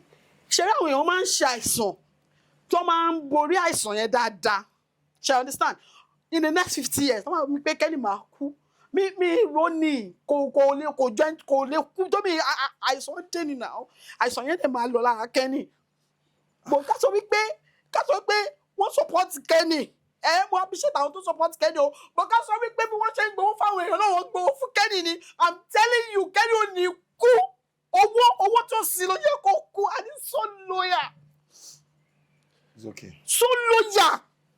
It's okay. Kò sí everybody tó bá wọ́n máa mọ bí Kenny ṣe in fact kò sẹ́ni tó pass through Kenny directing Kenny you will love him ọmọ star tó yẹ ṣe ń dìde ni tó dẹ̀ mọ iṣẹ́ yìí. So let me get you something to.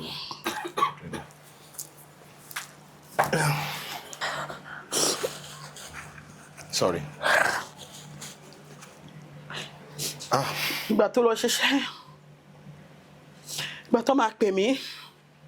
ẹni tó pè mí ẹni yẹn pè mí ní to 10 mi mọ nọ́mbà ẹni yẹn kò pè mí ní pé hello ṣẹ́yìn ní Billions mo ní ẹjọ́ ta ló ń sọ̀rọ̀ ó ní wípé ẹ má bínú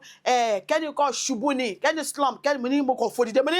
ó ní àkọsí kankan wípé àwọn wà ní hospital general hospital pé wọ́n ti ń tìtẹ̀ pé ìfà ó ti lajú pé kò kọ̀ ní strength àti sọ̀rọ̀ ni mo ní general hospital wọ́n ní àwa fẹ́ ṣí fóònù ẹ̀ àwa wò pé ta ló mọ password ẹ̀ èèyàn kan wá pè wá pé ẹ̀yin lẹ mọ password ẹ̀ pé ẹ̀yin ni ẹ close mọ́ wá ní mo tún wá rò pé bí àwọn ti jí fóònù Kenny ṣe understand ẹni yóò sorúkọ ẹ̀ fún mi mo wá ní mi mọ password ẹ̀ mo dẹ̀ mọ password ẹ̀ in fact àwọn ọmọ mi mọ̀ password Kenny password phone ẹ̀ ó máa á fún àwọn ọmọ mi á ní fi open my phone kìnnìkan. You were that close. Very close. Àwọn ọmọ mi dẹ̀ wà pẹ̀lú mi lálẹ́ ọjọ́ ẹ̀ mo lọ location mo dé nírọ̀lẹ́. Mo wá ní what happened? Mo ní don't mind this person jàre mo á sọ bẹ́ẹ̀ fáwọn ọmọ mi. Kò kọ̀ pẹ́ Frayo kọ̀ pè mí ni. Kò tí tó 5 minutes. Frayo kọ̀ pè mí ni pé hello Billions Afambolowa. Mo ní mo wá ń lé kéré. Kenny tí o. Mi tiẹ̀ pariwo mo ṣe lè ṣe eré ni. Kenny wo ló kú mo wá ń gbé òkú sí ẹni tó pè mí lẹ́ẹ̀kan mo wá kọ̀ tẹ̀ ó wá pè padà pé Billions Kenny ti kú mo ní Kenny ṣe máa kú why kú for what torí iṣẹ́ tó lọ ṣe yẹn iṣẹ́ yẹn ó fẹ́ ṣe back to back ní iṣẹ́ méjì ni mo ní iṣẹ́ pé mo ní tó wá ti ṣiṣẹ́ tán kó máa bọ̀ nílé kó tó kú yẹn gan mo ní láti máa lọ sórí mo sọ lẹ́ẹ̀kan pé mo lè lọ check pé àwọn oògùn kìnnì kankan mo rí máa nǹkan lórí IG oògùn hepatitis B ni ẹni yẹn àgbo mo send link ẹni yẹn sí ìgbà tó máa send ẹ sí ó lóun follow ẹni yẹn in fact òun ti ṣàgbo yẹn. Okay so kò possible kò kú. mo á ní kò lè Kenny ṣe máa kú ẹni tí mo ṣe report ẹ mo ṣe wo status ẹ bó ṣe ń yaṣẹ́ tó momi tó ń fi síbẹ̀ mo ló ṣe máa kú ìyẹn kọ̀ọ̀kan tí mo kọ̀ pé nọ́mbà tó kọ́kọ́ pè mí yẹn tán ní password ẹ̀ mo kọ̀ pé nọ́mbà yẹn padà ní mo ní ẹ̀ lò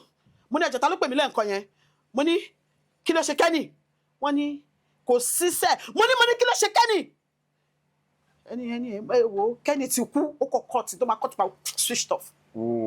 Mi sùn ọjà ọmọ mi sùn ẹkún èmi àtàwọn ọmọ mi sùn láti 10 yẹn bíi 2 làwọn ọmọ mi tó sùn mo pet wọn pé kọ́ lọ sùn èmi ò lè sùn mo bẹ̀rẹ̀ sí pé Frayo gbé kọ́ mo ń pe nọ́mbà yẹn padà nọ́mbà yẹn switched off tílẹ̀ fi mọ́ nígbà tílẹ̀ mọ́ mi mọ ibi tí mo fẹ́ lọ mi mọ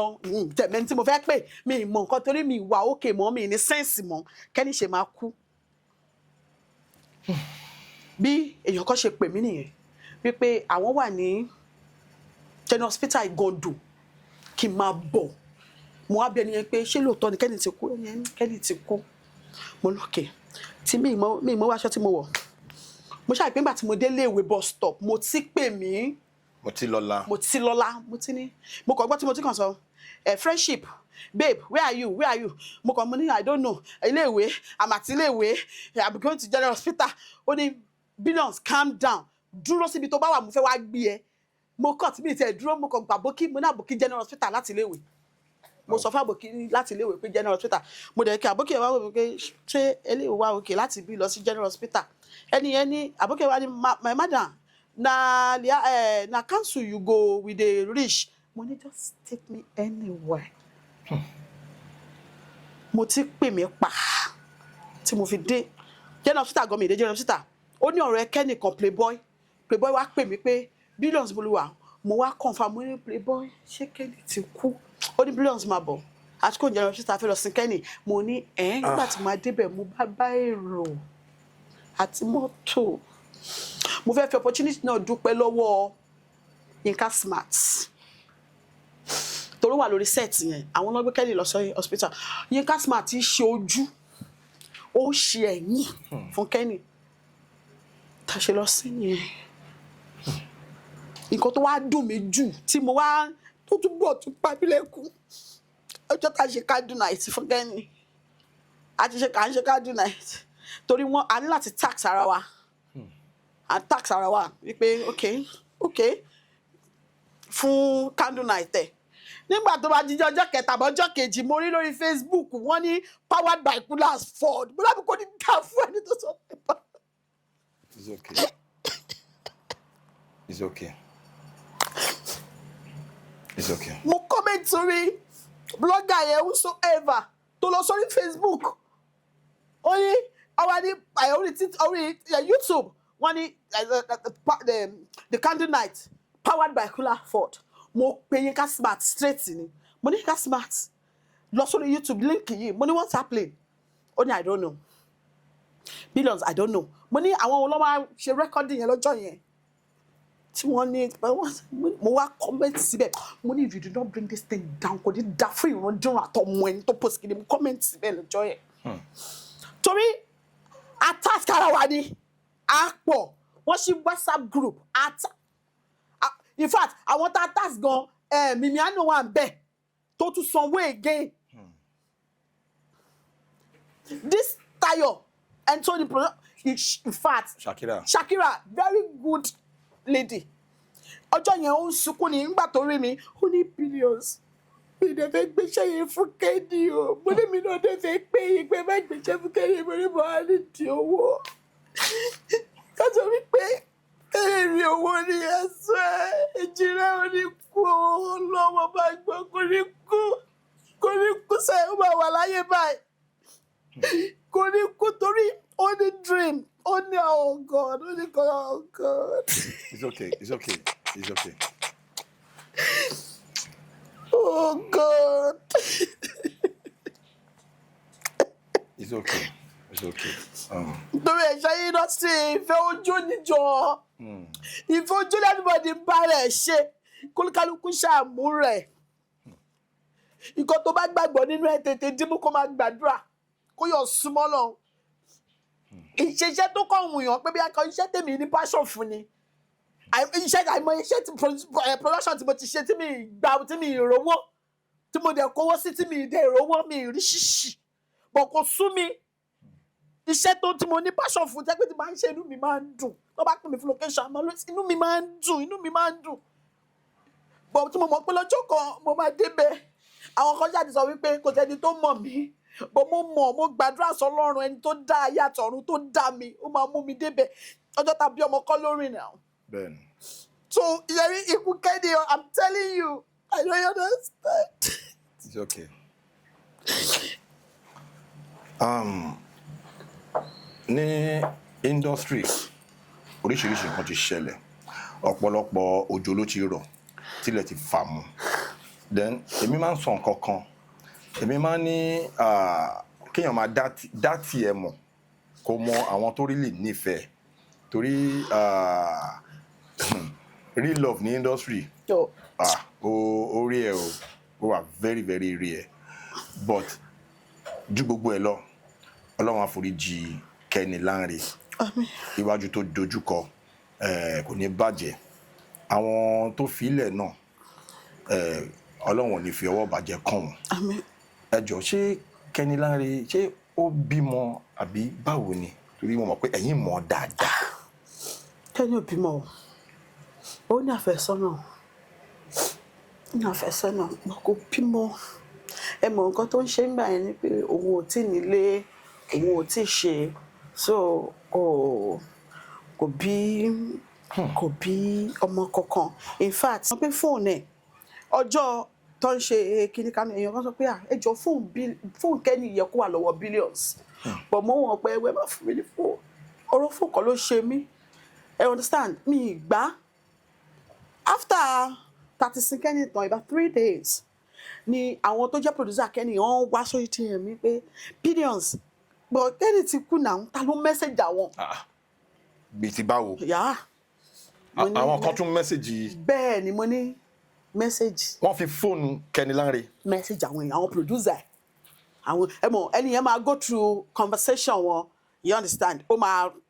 ọmọ ẹni so káwọn yẹn tó dáa wọn ni can we pé àwọn ò mẹ́ni yẹn pé in fact àwọn try láti sọ fẹ́ni yẹn pé is this Billions.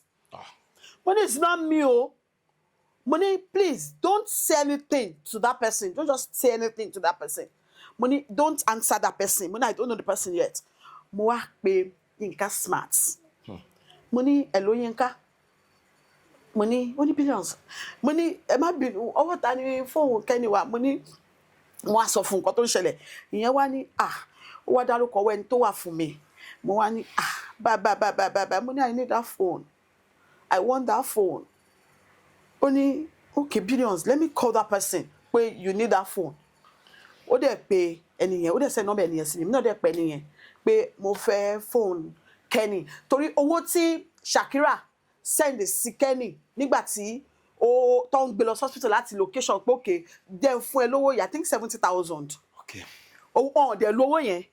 Ó wà ní account ẹ̀. Ó wà ní account ẹ̀. Wọ́n lówó yẹn tó fi kú sínú mọ́tò. Tó kàn so wọ́n lò I understand. Mo ní so mo wá pẹ́ nìyẹn mi sọ fẹ́ nìyẹn bẹ́ẹ̀ mi kọ́ pẹ́ nìyẹn ni wá ní okay kò sí problem náà pé òun máa wá fún mi pé òbò òun wà location mo wá ní okay nígbà tí ẹni ẹlẹ́dìí láti location after like bóyá 2 days Billions alpha níbo ló wà mo ní mo wà ní shop torí shop tèmi wà ní iléèwé nínú ọjà iléèwé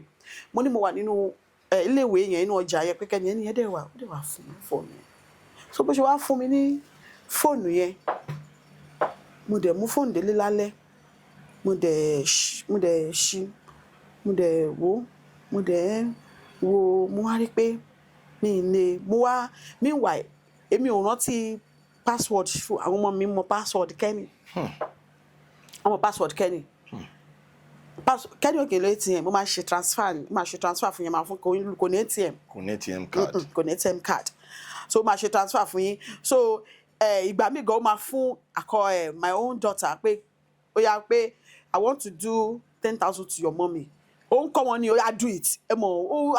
and in case I'm sleeping and I want to do something I'll just call Finyi you are my torí match ni Kenny match lọmọ mi yẹn so ìfẹ́ yẹn wọ́n love ara wọn gan ọmọ mi yẹn nìkan ló mọ password yẹn mo wá pè yẹn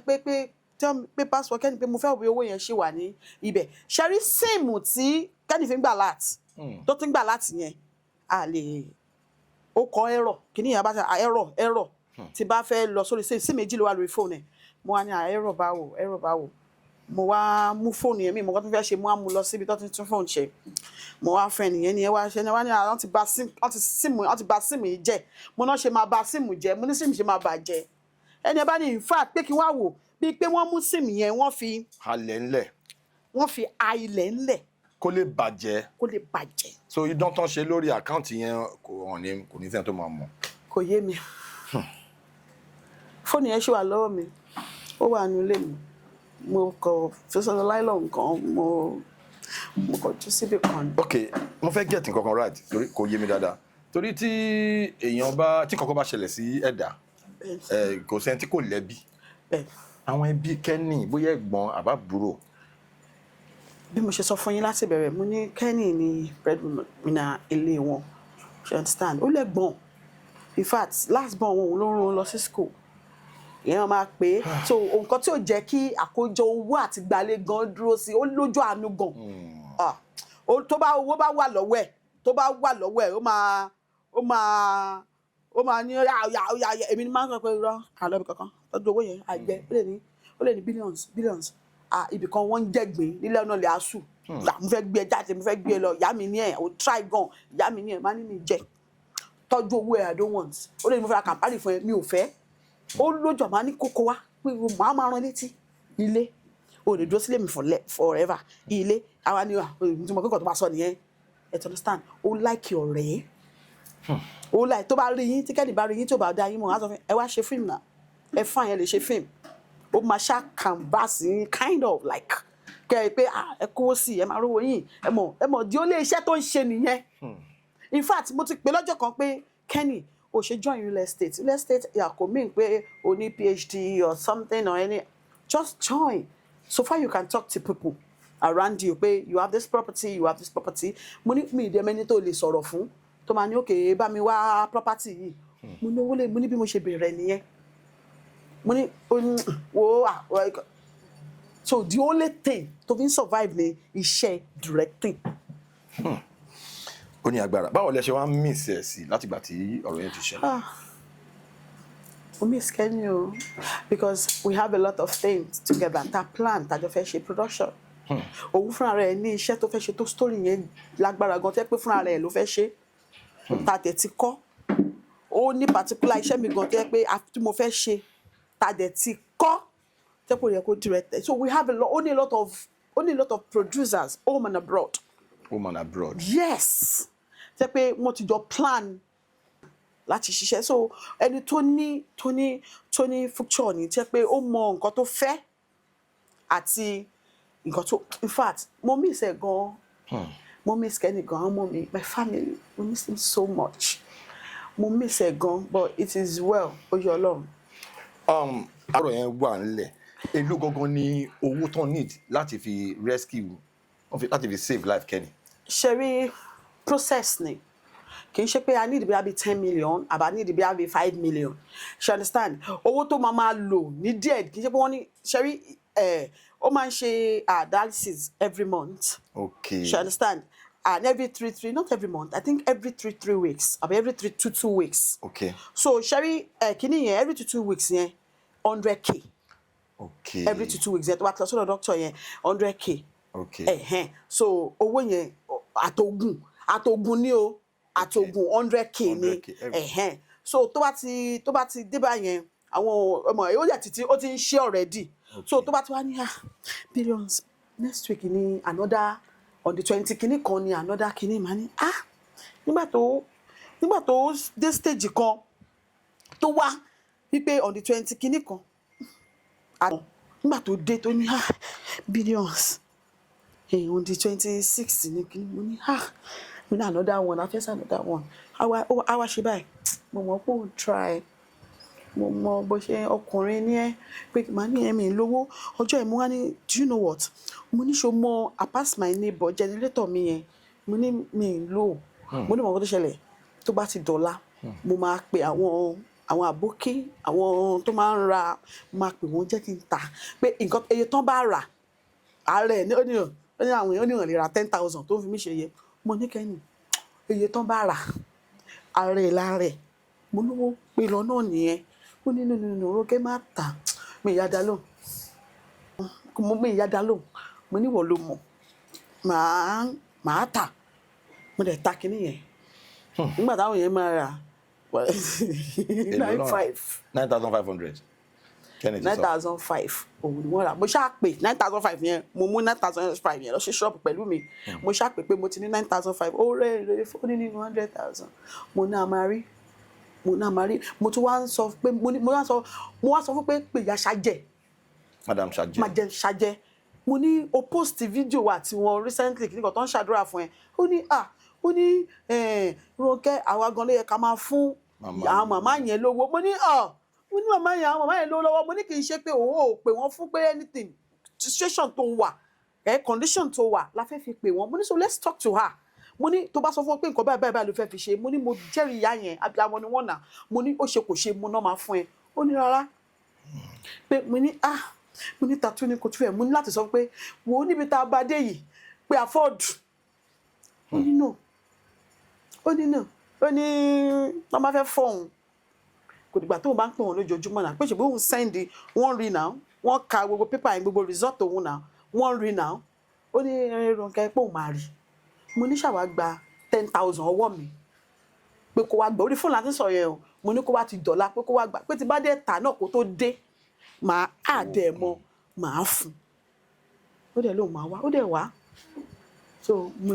mo rí 15k fún nígbà tó wá mo ṣáà fún 50k mo ní kó máa rí ipò máa pé kémi náà máa wá àwọn tí máa pè kìnìkan. So it is safe to say that if Kenny Lanre actually had access to some money as little as like 100k in 2 weeks, I'm telling or you, 3 weeks, ó máa survive. Ó máa survive. Ó máa ká sọ pé bí ká sọ pé bí 2 million wà ní àkáǹtì ẹ̀ kò yẹ kó jáde sísá ó yẹ kó wà ní hospital. Ó dẹ̀ máa survive. Ọkọ máa exam ó máa lọ abẹ́rẹ́ ó máa that's what the doctor said. That's what the doctor said. Kó tó sọ nìyẹn. But nítorí pé gbogbo roaming about tó ń rìn káàkiri yẹn ó ń wá owó ni. He's hunting ó ń wá owó pé okay báyìí ló máa ti rówó báyìí ló máa ti ẹ̀dẹ̀ mọ́ pé ẹlòmíì ò dẹ̀ láìkí ẹ̀wọ̀n kí tẹ́lẹ̀ mi bá ti tọrọ owó lọ́wọ́ èèyàn kan náà máa kà níṣe ò ní lè tú pé gbogbo akọ́lá ọmọ bó ṣe ń tọrọ. Ohun lèmi ṣe mo máa ń sọ a lot of my videos pé ọwọ́ tó bá ń dùnyàn nígbà míì èèyàn kì í fi sí abẹ́ aṣọ torí pé life yìí at times mo understand the point Kenny Lanre maybe he was that kind of person that he didn't want to bother people with his own problems. Yes. You understand? I understand. Then some people they don't love it when people know what they are going through. Yeah. You understand? Àwọn kan náà máa ń wà bẹ́ẹ̀. Ẹlòmíì kẹ̀dẹ̀rẹ̀ ojú máa ń ti ẹlòmíì láti sọ pé ẹ jọ̀ọ́ mo máa need the help. Yes. So I'm just using this medium to tell people that okay, if you know that you are going through a particular ailment, if you know that something is actually wrong with you, we should not be too quiet about it. Ẹ jẹ́ ká máa let us learn how to share our problems because a problem shared is half solved. Then in this kind of situation tí Kenny Lanre wà nígbà yẹn, èmi kàn believe pé if Kenny Lanre had come out to let people know, you understand, like that kind of WhatsApp group tí wọ́n form and all of that. If Kenny Lanre had come out to let people know that okay, nǹkan ṣe mí o, yeah, this is what I'm going through. Èmi feel pé àwọn èèyàn máa help because a lot of people in the industry really more until when it was too late. Then tẹ́ bá rántí time kan tí Mọ́mí Jùmọ̀kẹ́ George náà ní issue. Yes. If you remember that situation, before Biola Adebayo came in and salvaged that situation. Ṣé mọ̀ pé tí ẹ bá pàdé Mọ́mí Jùmọ̀kẹ́ George ní location, even before that time, you think everything is normal with her. I'm telling you, you won't even know because the way she will relate, because the way she was relating with everybody thought everything was fine. Not until that Biola Adebayo's program, and everybody was like, so nǹkan bá ń ṣẹlẹ̀ sí Mọ́mí, and nobody knew because mo rántí pé few months before that time, she máa ń pàdé one location now. Then okay, she's kind of person that way. She's a nice woman. She plays with everybody. She's very jovial and all of that. Very friendly. Yeah. Okay. Tó bá wà pẹ̀lú Mọ́mí Jùmọ̀kẹ́ George, ní jẹ́ kó feel pé ó wà pẹ̀lú àgbàlagbà, I'm everybody ṣeré. My advice àwọn èèyàn. Meanwhile, she was going through a lot until she came out through that Biola Adebayo's program and everything was solved. Even her daughter came back from Mali. Now, nǹkan tí mo fẹ́ sọ bẹ́ẹ̀ ni pé because this life, ẹ jọ̀ọ́, tí nǹkan bá ń ṣe wá, ẹ má jẹ́ kí a máa fi ìtìjú kárùn. Mo kàn ń sọ ni, I'm just saying it because it's just a lesson for everybody to learn. Do you get? Yeah, bí ọ̀rọ̀ yẹn ṣe rí nìyẹn. Let us take a little time out, then we will come back and to your favorite show, Unscripted with Jeff Owolewa. We got so emotional at that point in time when we were actually talking about the late Kenny Lanre. Kí Ọlọ́run kó foríjì Kenny Lanre. Amen. Now, Billions. My next question goes like this. You know that men, we are the most jealous gender. I'm jealous gan. Yeah. Especially àwa ọkùnrin tí a bá níyàwó tó ń ṣe film. Okay. Tí ìyàwó wa bá kàn mistakenly lọ máa ṣe àwọn love scenes kan nínú film. Tí love scenes bá ti wá ń dá àwọn level kan, a máa ń ranjú tó lọ́kùnrin ni wá. Then we saw a film tẹ́ ṣe pẹ̀lú Lagata tẹ́ ṣe nígbà tí ẹ ń ṣe nǹkan papọ̀ nínú scene yẹn. Then I saw another movie, you and Jide Awobona. Okay. Tẹ́ ń ṣe level nínú scene yẹn. Okay. Ìhà wo ni ọkọ yín kọ sí? Báwo ni reaction ọkọ yín? Then a dẹ̀ tún gbọ́ pé time kan àwọn kìíní yẹn go viral. Then City People magazine they did a piece on you. Okay, like, yeah. Kí ló ṣẹlẹ̀ láàrin yín? Sherry, firstly, me was say I married the best man. I don't say that. My husband, hey, ọkọ mi support me. Ó support iṣẹ́ tí mo yàn láàyò yìí. Ṣé bí mi náà ṣe ní passion fún iṣẹ́ yìí? Ọkọ mi bá mi ní passion fún iṣẹ́ yìí. Yeah, ó really support me. Ṣé nígbà tí ìgbà tí mo ṣe ti pẹ̀lú Lagata yẹn, baba ọkọ mi Jésù Kristi, baba ọkọ mi Crazy Brothers ní title movie yẹn. Tí mo ṣe baba ọkọ mi Jésù Kristi yẹn. So orí set yẹn ni mo wà. Tí wọ́n ti ní mo ti sáré ríra mi ní orí social media. Wípé wọ́n ti gbé news yẹn pé girl pé ọkọ mi ti lé mi kúrò nílé o, packing because of that scene and all that. Mo ní fíìmù tá a ṣe wà lórí set yẹn tí ò tí ì jáde fa kí wá ló lè tó ìfa. Mo ní wọ́n máa lè tó yìí. Ni mo bá ní ọkọ mi lé mi kúrò ní mo wá pè mo wá ní baby pé bàbá. Ó ní abeg. What was that? So ọkọ mi ìgbà míì tí ọkọ mi bá wo fíìmù tí mo ṣe. Ó máa wá síwájú mi. Honey baby, you did not do it very well. Ó ní scene yẹn ó ṣe yẹ kó ṣe àwa máa demonstrate níwájú mi pé ó yẹ kó ṣe báyìí pé excuse a ní boy wọ́n ṣe báyìí màmá wọ báyìí pé are you the director? Nǹkan tí director mi ní kí n ṣe òun ni mo ṣe kẹ́lẹ́ bá mọ̀ pé how to matter you're supposed to do it like this, it's supposed to máa kọ́ mi tí tèmi àti Jídé ta ṣe that is Sunday tonic. Okay. Sunday tonic. That go move or come go. It's not hard on him. Go get back to him. Go anything. Go because he love what I love. Okay. Yes. Also me supporting me. Me the share you also in fact also supporting me gidi. So. Any suru. Let me just say this. Èmi ntèmi o. Èmi ntèmi lè mi sọ o. Èmi ò lára. Tó máa ń gbarú nǹkan bẹ́ẹ̀ yẹn sí. Torí pé tí àwọn love scenes kan bá ti ń dé àwọn point kan ní orí set torí as an actor èmi náà mọ nǹkan tí mò ń sọ èèyàn ní gbogbo wa o èmi ò lára tó ń gbarú nǹkan bẹ́ẹ̀ yẹn sí tí n bá kàn lọ rí i pé ìyàwó mi kàn lọ ń ṣe kissing scene èmi máa bà nǹkan jẹ́. Really? Then another thing mo tún fẹ́ bẹ̀rẹ̀ ni pé ṣé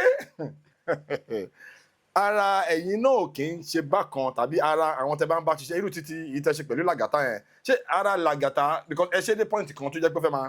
máa dàbí ṣé ara àwọn tẹ́ bá ń bá ṣiṣẹ́ yẹn kì í le ṣókò wọn ò kì í le. At all. In fact ẹ wo àìmọye tí mo ti ṣe ń sìn tí ò tí ì jáde tó dẹ̀ pé ó dẹ̀ deep gan.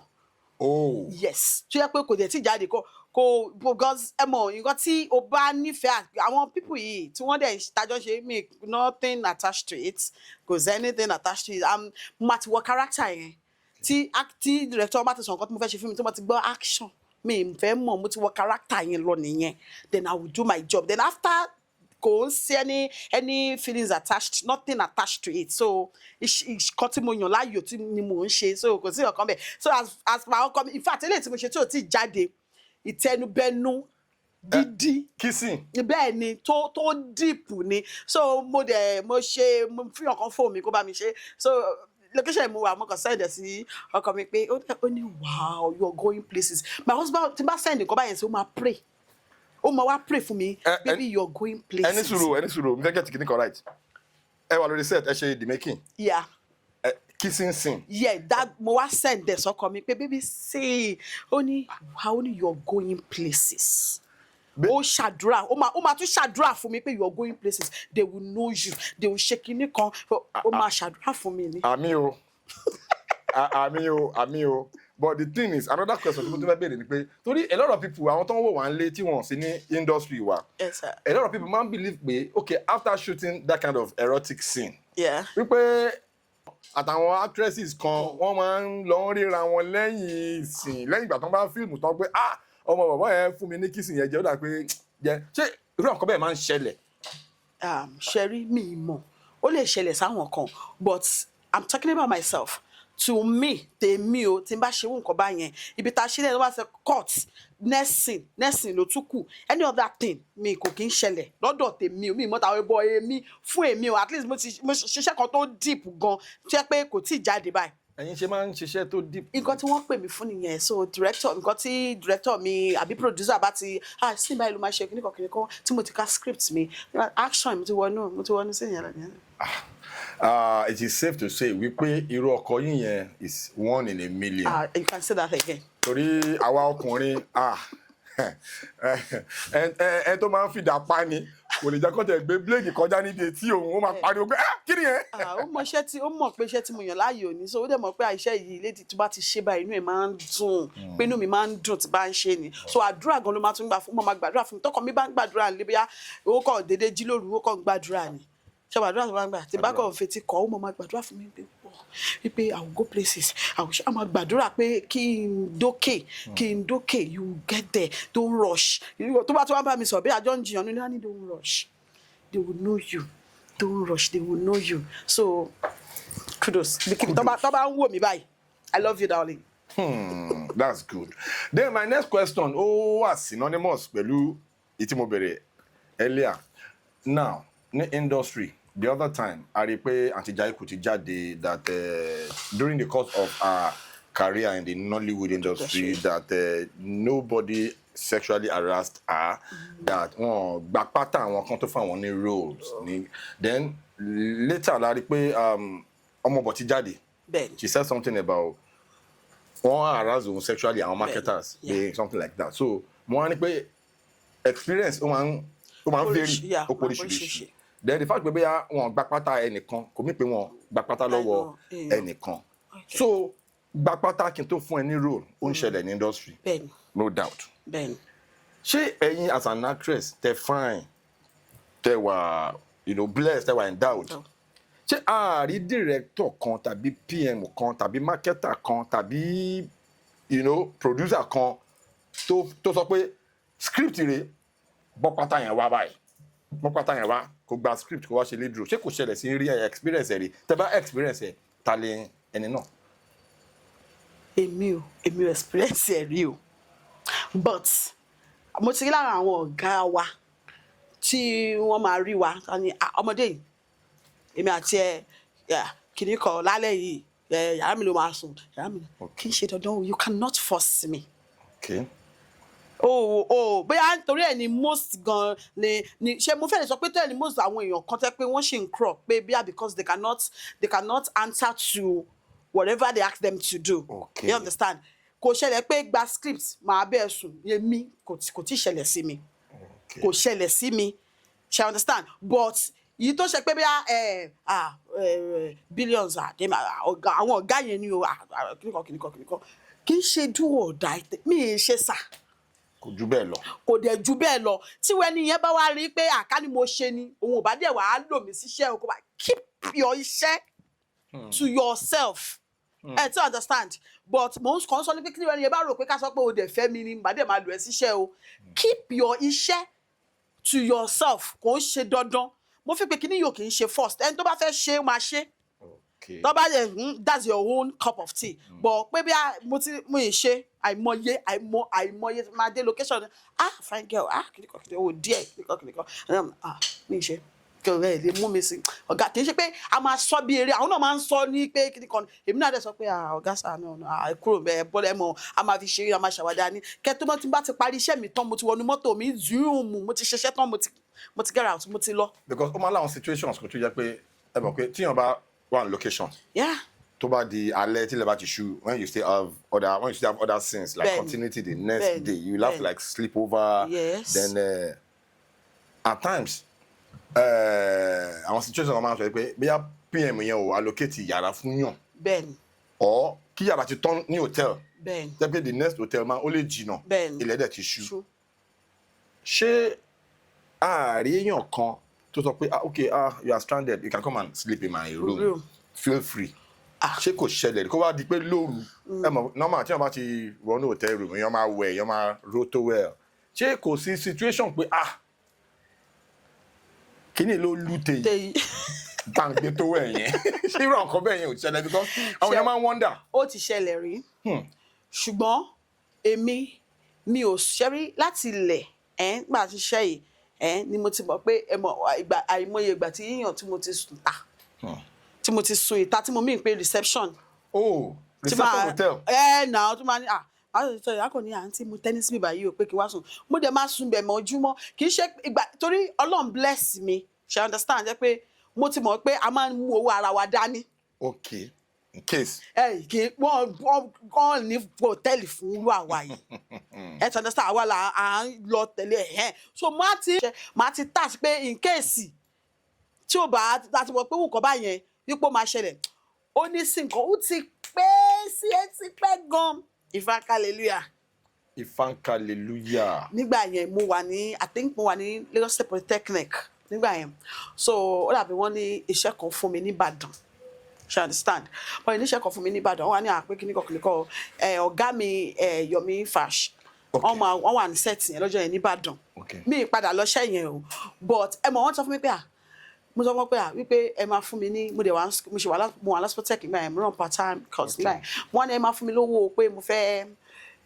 in case tá a bá débẹ̀ tó bá di woro sí woro màá wá bí lọ sùn sí o something like that pé torí kì í ṣe kò tẹ́ tó mọ̀ wá wọn kàn fẹ́ wá ṣe 2 sin kan wá ṣe 3 sin kan wọ́n wá ní bóyá kó o mọ̀ lọ gbà yẹn wọ́n ní má lọ mo ní pé kí ló dé wọ́n ní wò mọ̀ lọ torí pẹ̀lú gbogbo ṣépù gbogbo kíní tó wọ́n ṣe pẹ̀lú gbogbo kíní tó kó yìí wọ́n kàn fi ṣe example ní kí ṣe pé wọ́n kàn ṣe nígbà tó bá dọ̀hùn Yomi ọ̀rẹ́ mi lè ní wọ́n lè ní kò sí yàrá mọ́ pé yàrá bọ̀dá Yomi ló wà ńlẹ̀ ó yá lọ sùn bẹ̀ àwọn lọ́wọ́ kọ́ sọ statement yẹn fún mi pé wọ́n lè ní yàrá bọ̀dá Yomi wà bẹ́ẹ̀ mo ní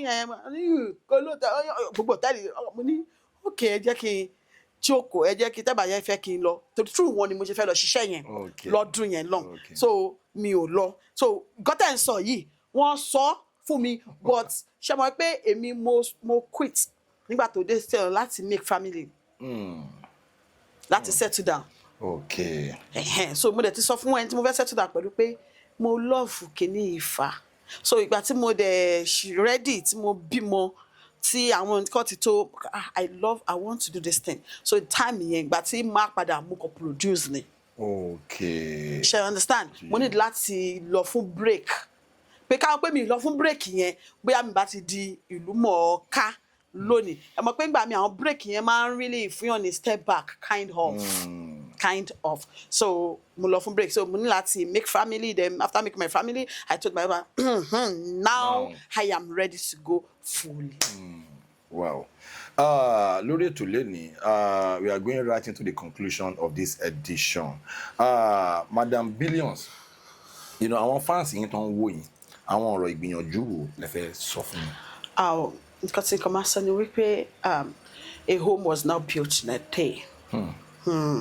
Wípé ẹ jẹ́ kí bí Ibrahim Chatta wọ́n máa ń sọ̀rọ̀ kan ní tí bá pàdé ọjọ́ kan ọdún kan mo pàdé wọn location kan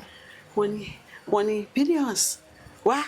ẹ mọ̀ pé bí abẹ́rẹ́ tẹ́ bá rí wọn lórí iṣẹ́ àwọn ọ̀rọ̀ tó máa ń sọ àwọn ọ̀rọ̀ ìmọ̀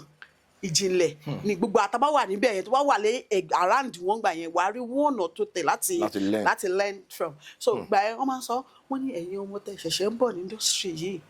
wọ́n ní ẹ má sáré o ẹ má sáré kò dìgbà tẹ́ bá ṣíralẹ̀ kò sígbà tẹ́ bá ṣí ìdí yín ọyàn yín lẹ̀ kẹ́ tó di star kíní kan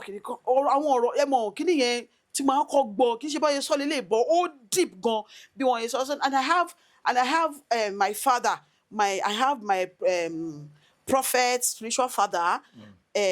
Israel Ladele Genesis wọ́n máa ń sọ kíní kan tó bá ń preach wọ́n ní whatever if anything you have passion tó bá ní passion fún wọ́n ní go for it. Okay. If I was anything tó bá ti ní passion fún just go for that thing. Just do it. Like any other side thing or side hustle that you're doing, do that thing. Tó ní passion fún yẹn, go for that thing. So mo gba àwọn tó ń bọ̀ tí wọ́n bọ̀ tó fẹ́ jẹ́ ìlú mọ̀ọ́ká tí wọ́n fẹ́ ṣe wọ́n wípé ẹ wò nǹkan tẹ́ bá ní passion fún má sọ pé nítorí owó tó wà ń bẹ̀ òun ni lágbájá I want to be like àǹtí Fúnkẹ́ àǹtí Fúnkẹ́ Tóyìn Àìmákù kìnìkan àwọn pé you want to be like them just káwọn náà tó débẹ̀ yẹn ojú wọn rí mẹ́ kì í ṣe pọ́jọ́ tó wọ̀bẹ̀ ni wọ́n ní orúkọ tí wọ́n nìyẹn wọ́n build orúkọ yẹn ni so just go slow and slow then focus ní determination pé okay this is what I want to be this is what I want to do then keep doing it má jẹ́ kó sú ẹ ó lè ṣe kò tó mo rí fídíò kan tó gbé girl kan I don't know her name tó ṣe film tó sunkún tó lóun fi 4 million wípé owó tí marketer fún òun YouTube marketer fún òun kò tó 1 million kìnìkan mo rẹ́rìn mo kọ síbẹ̀ pé my sister it is happen shit happens wípé má tó bá jẹ́ pé nǹkan tó nífẹ̀ẹ́ sí ni wàá tún ṣe I understand but àwọn kan máa wò pé bí àwọn waste owó ni but ṣe ní kíní yẹn máa push ẹ pé nǹkan tó love doing ó máa push ẹ so let's go slow gentle and I just trust in God ṣùgbọ́n nǹkan tó bá ń ṣe láyè ẹ̀ ká máa gbàdúrà ká súnmọ́ Ọlọ́run pé Olúwa nǹkan tí mò ń ṣe just be doing it little then ìyẹn máa débẹ̀ then sùúrù kí wọ́n dé máa fi wàdùwàdù sọ pé tí ìbá èlé 10 people ẹ wo lóòótọ́ àwọn kan ń ṣe o wọ́n dẹ̀ tó ti pàṣẹ ìdókè àwọn kan ń ṣe wọ́n ti pàṣẹ ìdókè but ó mọ ìrìn tó rìn o tó ṣe tó fi ràn lọ́wọ́ tó fi pàṣẹ ìdébẹ̀ so ká má copy anybody just do be yourself and continue máa ṣe tó bá ṣe lẹ́ni tó bá ṣubú wà tún dìde you try again so lágbára Ọlọ́run pẹ̀lú ìrànlọ́wọ́ Ọlọ́run with the help of God ẹ̀dá máa débi tó ń lọ. àmín. ṣé a rí àwọn films tẹ̀ṣẹ̀ṣẹ̀ ṣe àbí page yín ẹ jẹ́ kí àwọn tí yín mọ̀. mo ní YouTube page Ronke TV so mi ti gbé anything jáde síbẹ̀ ẹ mọ̀ pé ìgbà míì orúkọ ńgbà míì máa ń jẹ́ kí ẹ mọ̀ ẹni yìí ọmọ sáré lọ sórí page but tí wọ́n bá ṣe ń bọ̀ and tí wọ́n ṣe ń make orúkọ yẹn just mo ti ṣe tipẹ́ o but it's just there. Mo ti ṣe tipẹ́ but it's just there. ẹ sọ fún wọn kàn subscribe. So ẹ bá mi subscribe sí Ronke TV lórí YouTube ẹ kàn Ronke TV ẹ jọ̀ọ́ torí Ọlọ́run ẹ help wa àwọn nǹkan kan tá a kàn ṣe lórí TikTok òun la fi síbẹ̀ then I'm also a presenter ó ní iṣẹ́ kan tí mo lọ present àwọn òkú tí mo lọ cover wọn so it's there also wà lára nǹkan tó wà níbẹ̀ so ẹ jọ̀ọ́ torí Ọlọ́run ẹ follow wa náà lórí IG official @ronke.billions ẹ jọ̀ọ́ ẹ kárí àwa ẹ̀yin tó bá ti sẹ́yìn kò sáwà ẹ jọ̀ọ́ torí Ọlọ́run lórí TikTok